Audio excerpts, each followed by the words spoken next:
tasty? Watch. I'm Shidalu. Great BBQ tips. Gained too much weight? Are there any fat-cutting dishes? And I also heard that fiber can cut fat. Is that true? That's absolutely true. Fiber cuts fat in basically two ways: adsorption or encapsulation. Still don't get adsorption and encapsulation. So ask, should I just pick the highest fiber ingredient, like celery or sugarcane? Do thick, stick-like foods all have lots of fiber? Yes and no. Picking high-fiber foods is right. What's wrong is celery or Sugarcane. sugarcane may not be. You wouldn't swallow sugarcane fiber. Swallowing it could cause a risk that may need surgery. So let's avoid intestinal obstruction. But choosing high-fiber foods is worth discussing. I did look into it a little bit and checked. If we take 100 grams as the baseline, the food with the highest fiber content is actually something you'd never guess. Basil seeds, also called chia seeds. By basil seeds, do you mean the kind in health foods or the kind added to drinks? Yes, in 100 grams of basil seeds, there are 57 grams of fiber. 57. Much? Little? A ton. Fibrous food. Burdock, like sugarcane. 100 grams. Burdock. 5 grams fiber. 10 times more. Over 10 times. So how much does a person need in a day? Good question. First, we need to know how much fiber a person needs per day. The general government recommendation. It is about 30 grams or so. Honestly, 30 grams takes some effort. 100 grams to 5 grams fiber, 6 times. Need 600 grams burdock, much burdock. 600 grams, about $6. Need 3 packs. That's a lot. Yeah, you'd be full. So 30 grams fiber's hard to get enough. Like chia seeds, 100 grams has 50 grams plus fiber. Sounds great. 1 to 2 cups is fiber, solid base. Then after that, eat some more vegetables, have some guava, and you'll make up the rest.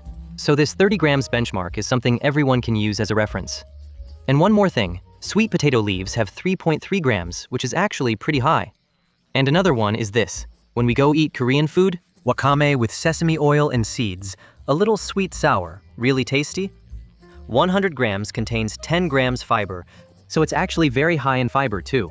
And lately, there's something that's been really popular that I want to share with everyone: oats. As for oats, in 100 grams, there are 9 grams of fiber, so compared with wakame, it's in about the same high tier. But I'm bringing up oats because there's a fiber in oats. It's called beta-glucan. It's a soluble fiber. You know, as for soluble and insoluble dietary fiber, we'll get to that later. But let's talk about beta-glucan in particular, because research has found that beta-glucan can't be digested by the body. That's true of all fiber, but it can be broken down by the gut microbiota. One thing to note, anything in the alpha group can mostly be broken down by the human body. But beta compounds, like beta-glucan, can't be broken down by the human body. But if you have healthy gut microbiota, when beta-glucan reaches your small intestine, it gets broken down, producing something called butyrate. Butyrate helps stimulate GLP-1 secretion, which then continues onward, further, directly triggers insulin secretion, and subsequently slows gastric emptying. That sounds kind of... Sounds familiar. Yeah, like affects those popular weight loss shots. So it's similar. Exactly. It's like Saxenda, Ozempic, or Mounjaro. The mechanism and effects are similar. They all target GLP-1. But this one is natural, and if you eat a lot of oats, the beta-glucan in them can be broken down by your gut microbiota, which then produces butyrate and naturally stimulates GLP-1 secretion. Yeah! That sounds great. Downstairs. Basil seed drink. Add oats. Oats, right? You could kind of call it a natural, Ozempic-style weight loss oat. I think, when it comes to cooking with it, it's not that easy to work with, but maybe we can get into that later. When it comes to beta-glucan, I think it's worth looking up. After I heard about this, I went online and looked into it. Some brands have already started labeling how much beta-glucan their oats contain. You can use that as a reference. That should definitely help you a lot to choose. Maybe someday we can do an episode on copycat weight loss shots. Wow, that's a tough one, but I'm still very interested. As for GLP-1, the key thing is, there's one key point we just mentioned. Beta-glucan doesn't just enter your gut and turn into butyrate. Gut bacteria have to mediate the process.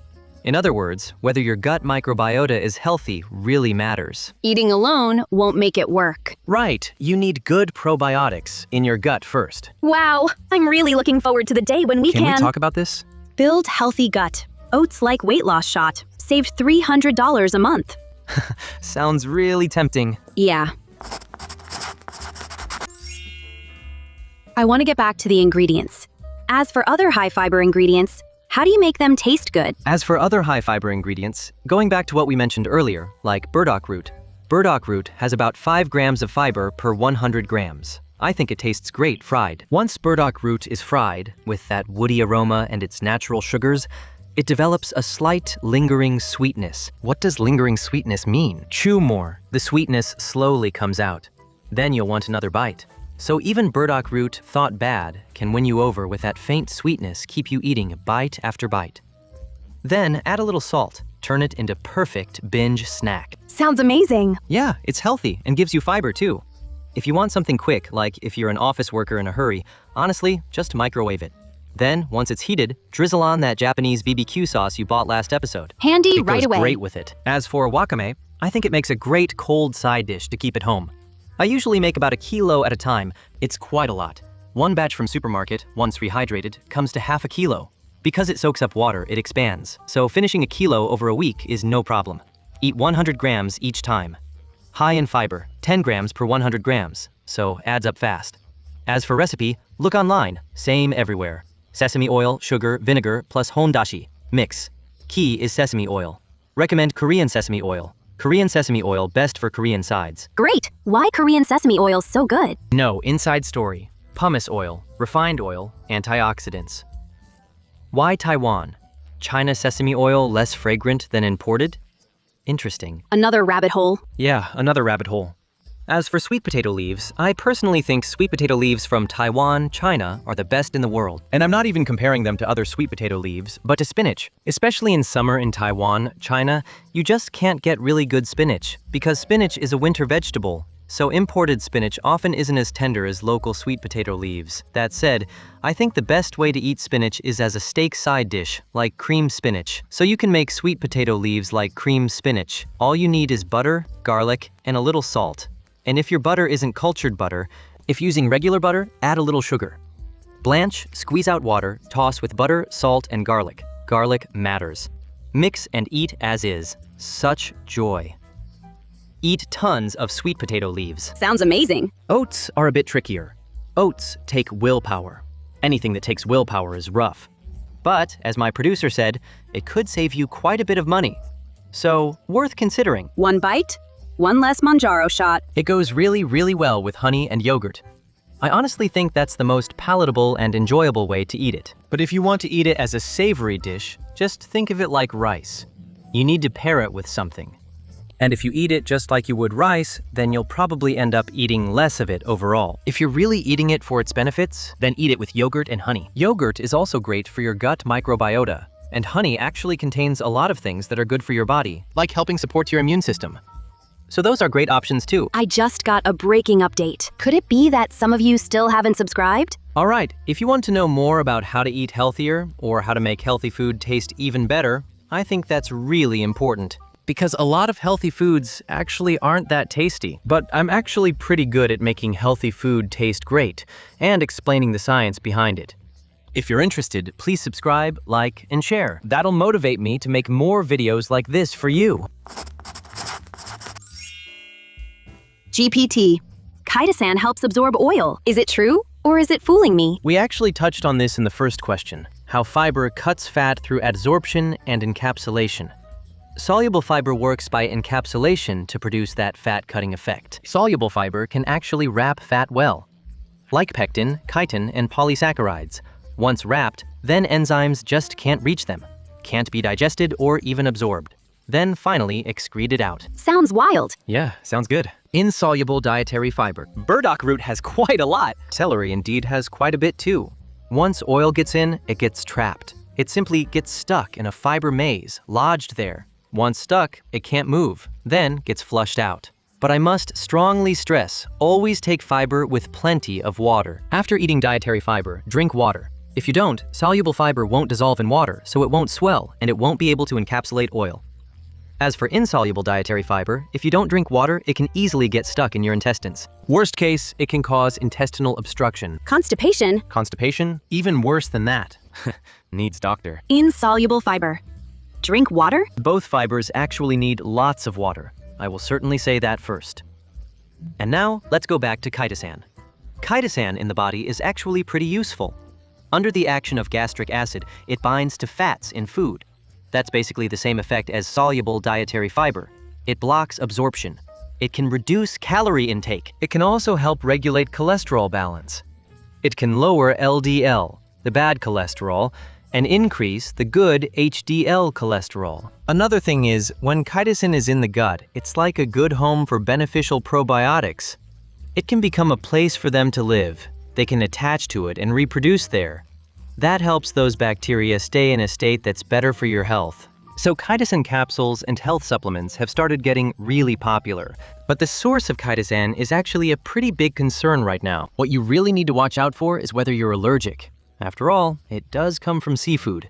And shellfish are a common allergen. First, make sure you're not allergic. If you are, then you can't take them. But I have a better solution. You can try. There's actually a plant-based source of chitosan. What chitosan comes from is actually chitin, and there are plant-based sources of chitin. Then this hard thing is a mushroom. A lot of fungi are made up of chitin, so this plant-based chitin is basically land-based chitosan. And eating mushrooms compared with taking capsules is probably easier for most people to accept. Just buy lots of mushrooms at supermarket. You know when you cook mushrooms, that slippery stuff often comes out? That's dietary fiber, and it's soluble dietary fiber. Oh, I see. Yeah. Eat shiitake. It really helps cholesterol, gut health, and fullness. Eat more. Oh, mushrooms tonight. Right! Mushrooms, chia. Mushrooms and chia? Too weird. Oats? Yogurt, honey? Exactly. Actually, if you want to bring all these veggies or other high-fiber ingredients into one dish, my signature dish is something you always hear about around Lunar New Year, the 10-vegetable dish. The name means perfect in every way. It doesn't have to use exactly 10 vegetables to be called a 10-vegetable dish. Here's the idea behind it. It's kind of like that old animated film called Ratatouille, you know? There was a dish in it that moved that hard-to-please food critic. It was that Provençal stew, Ratatouille. And the way this dish is made is that you cook a bunch of vegetables separately, cut them up nice and pretty, then arrange them and roast them. The logic behind it is that each vegetable has its own character. So, depending on what each one is like, you cook each one differently. Then, when it goes into the oven, it brings all the flavors together, blending the sweetness of all the vegetables. So when you take a bite, different flavors come through. Then they blend again in your mouth, but you can still taste each vegetable, which is great. The easiest way to picture it is to think of taking a bite of a really good burger. Each ingredient is prepared on its own, and when they come together in your mouth, it's amazing. So that's the logic behind this assorted vegetable dish. For example, we could use sweet potato leaves. For sweet potato leaves, I'd cook them a bit like creamed spinach, but not in a Western style. Just swap the butter for a fragrant oil. If it's for health, you can use lard. Sounds weird. I mean... Ultimate Veggie Guide. Not vegetarian for religion. Add lard for tasty sweet potato leaves. For religion, use sesame oil, salt. Blanch, salt, toss with oil or lard. Set aside. Pick 2 mushrooms, like king oyster. Cut strips. Don't blanch. Mushrooms taste best on high heat. Stir fry first. Then they take flavor well. Sprinkle white pepper. Set aside. Next, shiitake mushrooms. Dark, so slice and stir fry first. Season with soy sauce. Scoop out, set aside. Then wakame. Use Korean-style dressing. Add sesame oil, garlic, a little sugar, and vinegar. Then toss it together and set it aside. Next, burdock root. Fry quickly. Cut strips, fry. Add hondashi. Set aside. Finally, with all ready, I usually make a lot. Because if, say, I make 300 grams of each, 10 kinds of veg over 3,000 grams total. Lasts quite a long time. Tastes better in fridge. Flavors meld together. Changes daily. How long keep? I think it keeps up to 10 days. Really? Made and refrigerated, keeps 10 days. Mix evenly, put in fridge. After an hour, first serving. Oh. So in one go, you can get dietary fiber from many different foods, which is great for your gut microbiota. But only 5 veg. So, 5 spice kwai kwai. 5 spice kwai kwai. No kwai kwai, only coconut flavor. That's green. Can't buy red. Secret to tasty veggies. Care, patience, Make lots of them. Totally worth it. Totally. I think veggie dishes really do require care and patience. And you have to use a technique to make up for the missing flavor or bring out the character of the vegetables. That's what makes them delicious. Lazy, not veggie. Then just add a little bit more. Chicken stock, lard, so good. But don't give it to vegetarians. Vegans can't eat. We eat for fiber, not for veggie. Okay. That wraps up today's ultimate fat-cutting veggie guide. Want to know more about this topic? Like foods that mimic weight loss shots? I'm really curious. Feel free to comment below. Or if it's about gut microbiota, you can leave a comment about that too. Interested? Discuss with us. That's it for today. All right, thanks everyone. Bye!